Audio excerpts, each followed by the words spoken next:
Alright, I thought I'd do a video instead of sending an email out to everybody about the mining adventure I had out in the Waihees last month, and at the Feather Ridge, and also the new claim, the Linda Marie.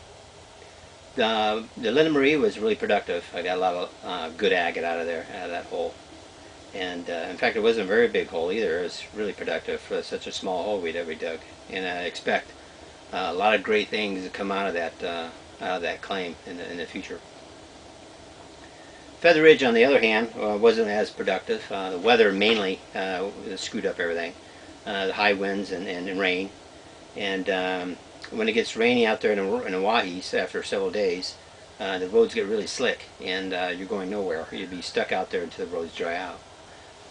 Luckily, it rained on maybe just a day or two, and it dried almost the same day. But anyway, the Feather Ridge, I dug at a new hole, and it didn't produce very much. I spent a week at that hole, maybe got 3 buckets, stuff that was good. I was kind of frustrated there.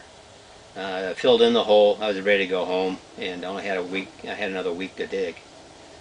So Jake, went into town and got some fuel, and I talked to Jake about it. And he said to go back to Feather Ridge, back to the original hole where we dug last year, and right where the excavator was sitting, where he was sitting and digging, to go to the right.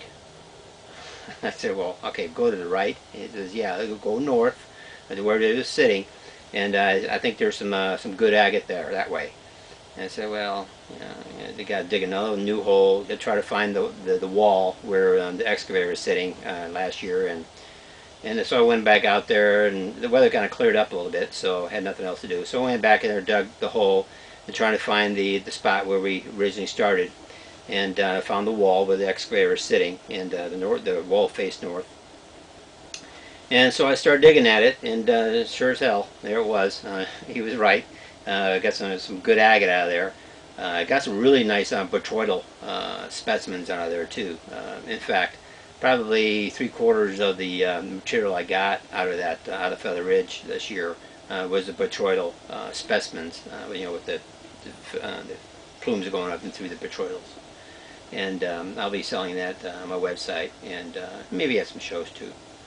But anyway, the Linda Marie was really productive, and what I'm going to do is I'm going to show you what came out of that, out of the Linda Marie, and the different types.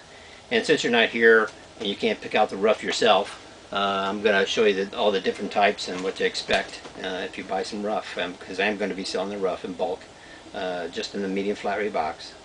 And it's really great green plume. I love it. If you saw on my website, you saw the cabs that I made, and from the rough, and they came out just great. So anyway, without further ado, I'll go ahead and go through the different types of Linda Marie, and show you the different aspects of it, so you know what you get when you buy the rough.